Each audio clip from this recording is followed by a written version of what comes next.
हमारा ये देश अहिंसा और शांति का पुजारी देश है, लेकिन एक दिन यही अहिंसा का पुजारी और शांति प्रिय देश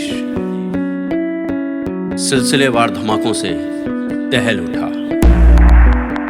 सैकड़ों मासूम लोगों को अपनी जान गंवानी पड़ी। करोड़ों की संपत्ति जरा सी देर में इन धमाकों में कबाड़ के ढेर में बदल गई। देश के बाहर के एक आतंकवादी संगठन ने इसकी जिम्मेदारी लेते हुए धमकी भी दी कि वो ऐसे ही और भी धमाके करेगा। उन शहरों की स्थानीय पुलिस के साथ साथ राष्ट्र की सुरक्षा में लगी एजेंसियां भी सक्रिय हो गईं। तमाम युवकों और तमाम ऐसे लोगों को उठा लिया गया जिन पर शक था। आखिरकार जांच एजेंसियों और स्थानीय पुलिस के कोऑर्डिनेशन का परिणाम ये निकला कि पता चला शहर के एक नामी गिरामी डॉक्टर कुछ महीने पहले देश की सरहद को पार कर एक आतंकवादी ट्रेनिंग कैंप में ट्रेनिंग लेने के लिए गए थे।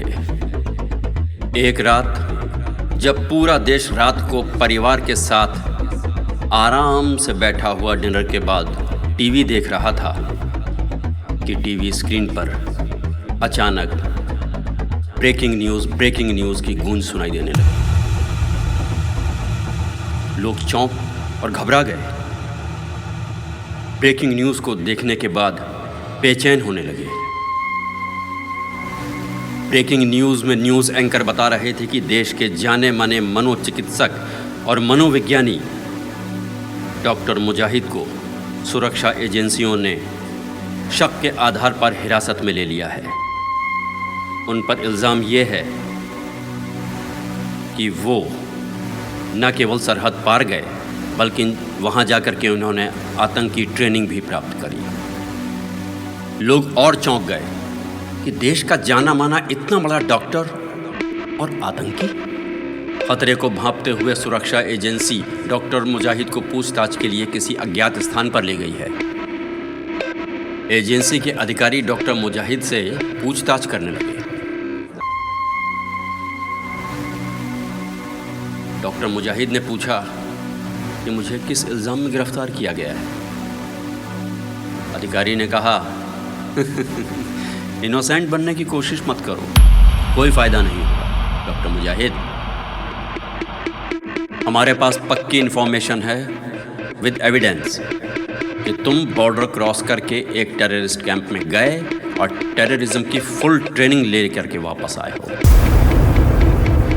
अधिकारी आगे बोला, बट ये समझ नहीं पा रहे हैं कि इतना बड़ा नामी गिरामी डॉक्टर एक आतंकवादी ट्रेनिंग कैंप में क्यों गया। सब कुछ तो है तुम्हारे पास, दौलत, शोहरत, रुतबा, स्टेटस, फिर भी आतंकवादी कैंप में आतंकवादी बनने की ट्रेनिंग। हाँ, और पता चला है कि ट्रेनिंग कैंप से कुछ और युवक भी तुम्हारे साथ आए हैं वापस भारत। पूरा आतंकवादी नेटवर्क है तुम्हारे पास, पूरा आतंकी मॉड्यूल रेडी किया है तुमने। क्या प्लान क्या है डॉक्टर साहब? धमकाते हुए अधिकारी ने आगे कहा, एक छोटी सी टेबलेट में ही बताओगे या पूरा ऑपरेशन करके सच्चाई बाहर निकालें? कुछ देर हॉल में खामोशी छाई रही। अफसर खिसिया कर चिल्लाया, बताओ! डॉक्टर मुजाहिद ने अफसर को देखा और बोला, आपने महसूस किया कि मेरे बॉर्डर पार से वापस लौटने के बाद कितने ब्लास्ट या कितने टेररिज्म की घटनाएं हुई? अफसर ने उसे बड़ी हैरत से देखा, फिर एक लिस्ट उठाकर कुछ पल उसको देखने के बाद बोला, कोई नहीं, एक भी नहीं।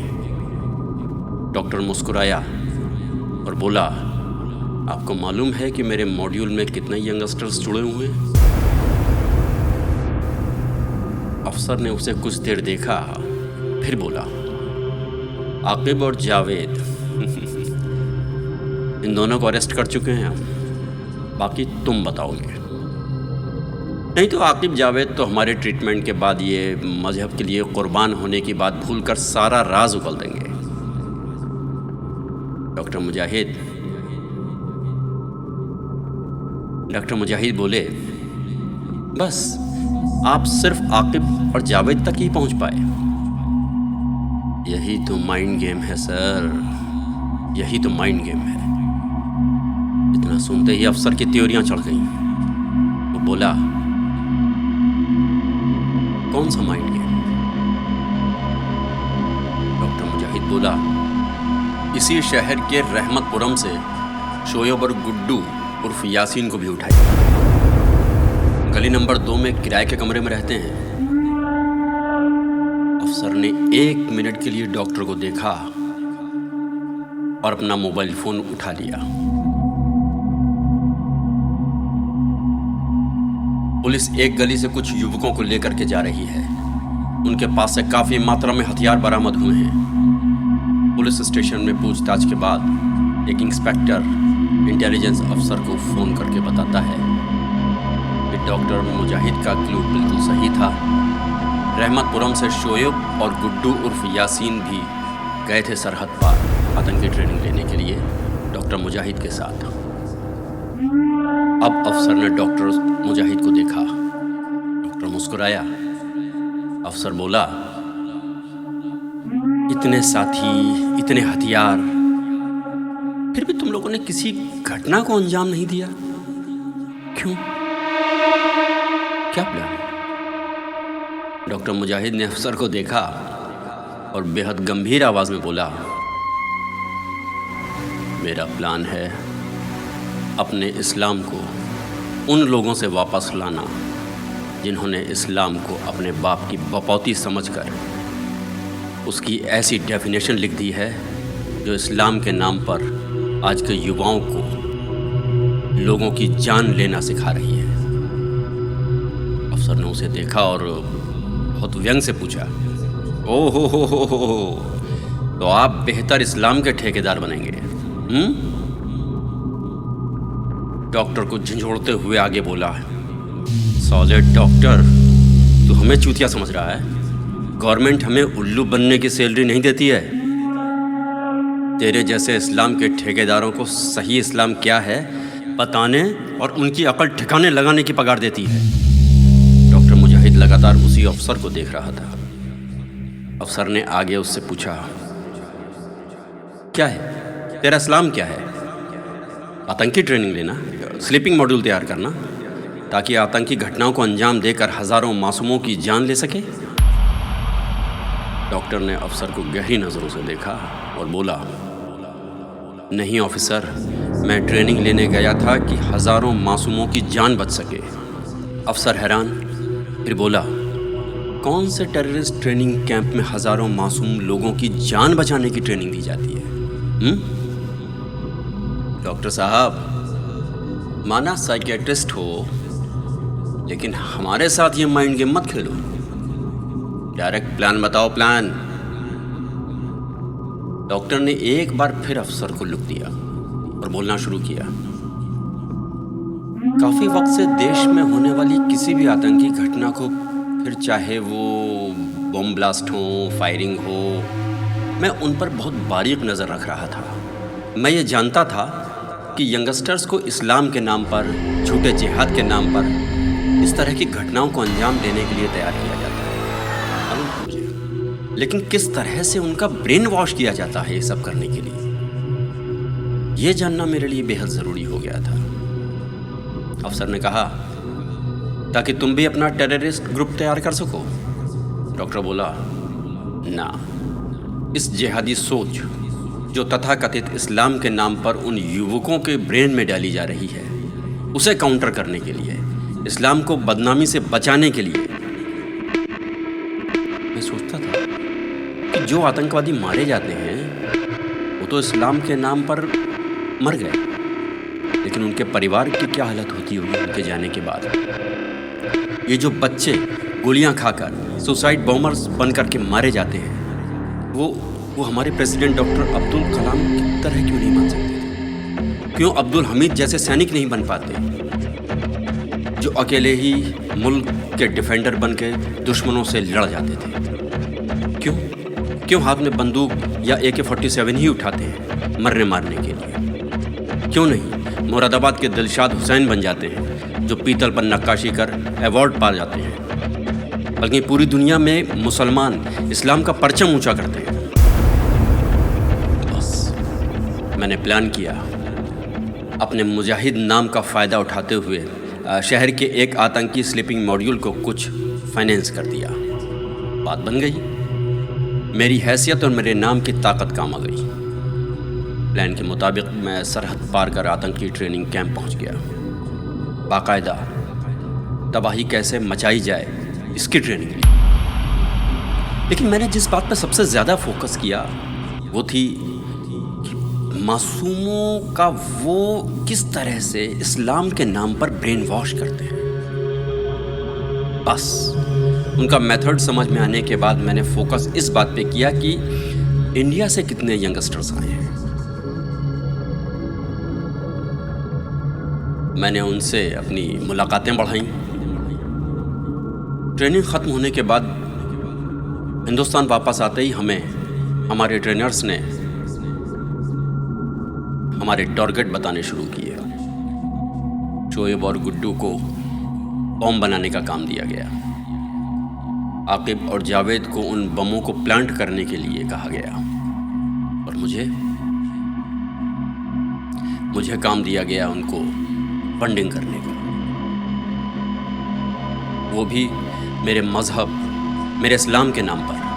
मुझसे कहा गया कि खुदा उससे ज़्यादा बरकत देगा जितना तुम मजहब के परचम को ऊंचा करने के लिए खर्च करोगे। वो मुझे डफर समझ रहे थे, लेकिन मैंने कहा कि ओके, इंतज़ाम हो जाएगा इंशाअल्लाह। तब मुझसे आकिब, जावेद, शोएब और गुड्डू से कांटेक्ट करने के लिए कहा गया। सर ने पूछा, तुमने कांटेक्ट किया? डॉक्टर मुजाहिद बोला, किया। मैंने एक एक करके चारों को अपने हॉस्पिटल में बुलाया। पहली मीटिंग में मैंने उनसे वही बातें करी जो बॉर्डर पार के आकाओं ने मुझे कही थी। मैं कैंप में ब्रेन वॉश करने के तरीकों को समझ तो चुका था कि मजहब की आड़ या उसका सहारा लेकर के ब्रेन वॉश किया जाता है वहां पर। बस यहीं से मैंने भी काउंटर करना शुरू किया। सबसे पहले मैंने चारों को मजहब के नाम पर जिहाद करने में कुछ और तैयारी करने के लिए वक्त लेने की बात कही। फिर धीरे धीरे मुलाकातों में जिहाद कब और कैसे, मजहब में इस जिहाद का क्या मतलब है, बताना शुरू किया। एक साइकेट्रिस्ट होने के कारण मुझे बहुत अच्छी तरह मालूम था कि कब दिमाग में किसी के कोई बात कैसे डाली जाए। मैंने धीरे धीरे चारों का ब्रेन वॉश करना शुरू किया। मैंने कहा कि खुदा ने दुनिया जो है हर इंसान के लिए बनाई है। जिंदगी और मौत हमारे नहीं, उसके हाथों में है। जब सब कुछ खुदा के हाथों में है तो हम किसी की जान कैसे ले सकते हैं? ये तो खुदा के काम में दखलंदाजी है। ये मजहब के खिलाफ है। और ये कौन सा जिहाद है जो खुदा के हुक्म को मानने से मना करता है? धीरे धीरे मेरी काउंसलिंग ने अपना असर दिखाना शुरू कर दिया। उधर बॉर्डर पार के आकाओं का फोन लगातार उन पर, मुझ पर आ करके अपना प्रेशर बना रहा था। इधर मैं भी लगा था कि मजहब के नाम पर मुल्क में किसी की भी अब जान नहीं जाने दूंगा। मेरी काउंसलिंग का जो काउंटर अटैक था वो काम कर गया। चारों समझ गए कि जिहाद और मजहब के नाम पर उनको केवल एक मोहरा बनाया जा रहा है।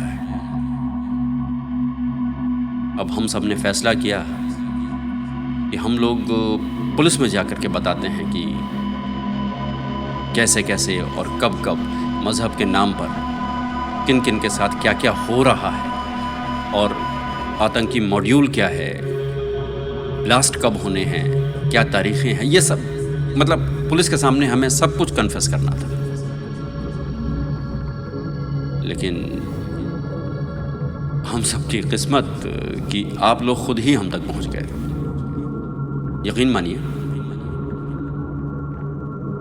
अब तक यंगस्टर्स समझ चुके हैं कि हमारा मज़हब में, यकीन मानिए अब मेरे मज़हब के सभी यंगस्टर्स इस बात को समझ चुके हैं कि हमारे मज़हब में जो चांद तारे दिखाए जाते हैं ना, उसका क्या मतलब है। चांद रात के अंधेरे में ठंडक और रोशनी देता है, और तारों की दूरी बताती है कि बुराइयों से इतनी दूरी बना लो कि कोई बुराई तुम तक पहुंचने की कोशिश भी करे तो तुम्हारी ऊंचाई देखकर अपना इरादा बदल दे। यही है हमारा मज़हब, यही है हमारा इस्लाम, और यही है हमारा माइंड गेम के बदले माइंड गेम।